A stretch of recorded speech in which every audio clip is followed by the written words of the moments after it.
Welcome back to the 17 News at Noon podcast, where we share your news on your schedule. Working in the spirit of the Golden Empire, this is 17 News at Noon. A former presidential candidate loses his battle with coronavirus. President Trump broaches the possibility of delaying the election amid fears of voter fraud. Plus, 3 former presidents memorialize civil rights leader and the man known as the conscience of the Congress. This is 17 News at Noon. Good afternoon. Thanks for joining us. I'm Maddie Jansen. Former Republican presidential candidate Herman Cain has died after his battle with COVID-19. Cain ran for president in 2012, at one time leading in the polls with his 999 tax plan. He dropped out of the race in late 2011. Cain was a business executive at companies including Burger King and Godfather's Pizza. Cain had attended President Trump's campaign rally in Tulsa, Oklahoma in June. Less than 2 weeks later, he was diagnosed with the coronavirus. Cain's death was announced today on his website. Herman Cain was 74 years old. And Congressman Kevin McCarthy sent his condolences this morning in a tweet, writing in part, "He led an accomplished life, business titan, cancer survivor, and Republican presidential candidate. He will always be remembered for his love of country." Well, 3 former presidents and Dr. Bernice King paid tribute to John Lewis during his funeral service in Atlanta, remembering a man who always worked to better the nation he loved. Lewis was mourned and revered this morning at Ebenezer Baptist Church, where Martin Luther King Jr. once was pastor. Lewis discovered King's sermons while scanning the radio dial as a 15-year-old boy growing up in then-segregated Alabama.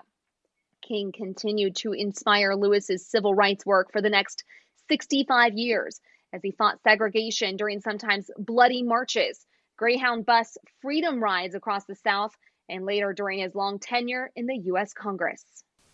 A friend in sunshine and storm, a friend who would walk the stony roads that he asked you to walk, that would brave the chastening rods he asked you to be whipped by. Listen, John and I had our disagreements, of course. But in the America John Lewis fought for, and the America I believe in, differences of opinion are inevitable elements and evidence of democracy in action.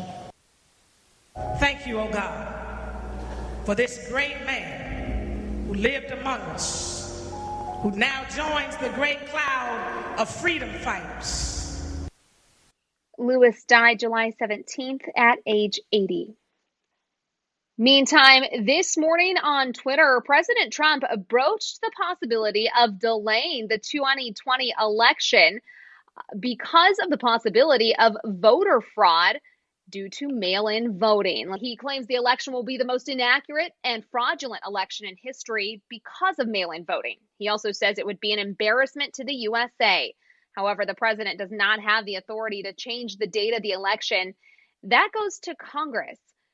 November 3rd is Election Day. That's less than 100 days from now. There's no evidence of widespread voter fraud through mail-in voting, even in states with all mail votes. All right, and now to the coronavirus here locally and the latest number of cases. We had that live briefing with Kern County Public Health this morning, and we learned that 4 more people have died from the coronavirus here in Kern County, bringing our death toll to 139. And another day with more than 1,000 new cases announced, bringing our total number of cases above 18,000. Again, though, these are newly confirmed cases from tests taken weeks ago in some cases. July 7th remains the peak day in Kern County with 716 new patients testing on that day who would later come back positive. And reminding you also of the new surge testing site here in Kern County. It's up and running now as of yesterday. The coronavirus surge testing site run by the federal government is at inside Harvest Hall at the fairgrounds. The new site will administer up to 5,000 tests per day and 60,000 tests over 2 weeks. Results are expected in 2 to 5 days.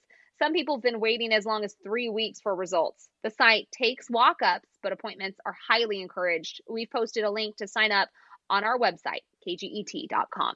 The U.S. economy shrank at a record-setting 32.9% last quarter, marking the sharpest drop in the gross domestic product, the total output of goods and services, ever. Tens of millions of Americans lost their jobs when the coronavirus pandemic shut down businesses nationwide, with the unemployment rate surging to nearly 15%. And consumer spending, which makes up the majority of economic activity, dropped drastically. Residential housing and business investment also posted steep declines. Economists say it could take years for the economy to fully recover. The World Health Organization chief said this morning that spikes in numbers of COVID cases in some countries could be driven partly by young people letting down their guard, but that the world needed to learn to live with the virus. He made the comments during a briefing in Geneva today. He also said young people must take the same precautions to protect themselves and others because they too can catch, spread, and even die from the virus. Well, the third Mars mission is underway. NASA's newest Mars 2020 rover, Perseverance, launched this morning from Cape Canaveral, Florida, aboard an Atlas V rocket. The $2.4 billion rover is expected to land on Mars in February, then spend about 2 years searching for evidence of life. Perseverance will explore an ancient river delta, which could contain evidence of past life. Scientists estimate that the rivers that built the delta flowed over the 3.5 billion years ago when life may have flourished on the red planet. All right, let's take a look at that forecast. It is going to be a hot day here in the Golden Empire. I mean, we're even feeling the heat up here in the mountain areas. 92 outside right now here. Yeah, you got 92 at your house. The forecast today calling for 92 in the Tehachapi area, and we're going to hold to that forecast. You'll either be matching that 92 out at the airport there in Tehachapi or maybe a degree warmer. You can see outside we've got clear skies as we start the afternoon here, and we are looking at some hot temperatures this afternoon, kind of a carbon copy of yesterday. Here's a look at the tropics, and we've been tracking this carefully, and you can see this storm has already passed Puerto Rico. It's on a track to pass right to the north of Cuba, and then it'll make its way towards Florida as we head into Saturday. It looks like it's going to be on the eastern side of Florida, passing right near Miami. Jacksonville will probably be impacted, and then it's going to ride up near the Carolinas and then up into the northeast by Tuesday of next week. So it's going to hold its strength as a tropical storm. Does not look like right now it's going to turn into a Category 1 storm at all. Right now, we've got winds gusting to 70 miles per hour, so assess is something we're going to be tracking here the next few days.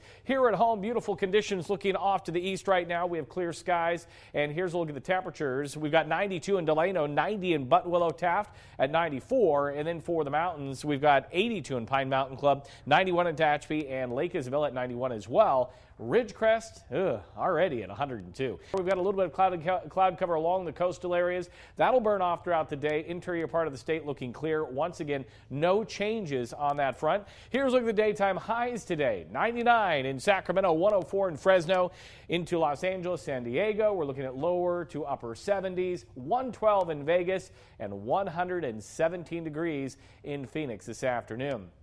It's all being driven by this ridge of high pressure we've been talking about. Now, as we go throughout the next several days, it's going to make a push north and east eventually, and that means a cool down for us as we see a trough develop out of the Gulf of Alaska. That will usher in some cooler air. So there is relief, but heat wave number 5 will end next Tuesday. Yay, that's great news for all of us. 24 triple-digit days this year.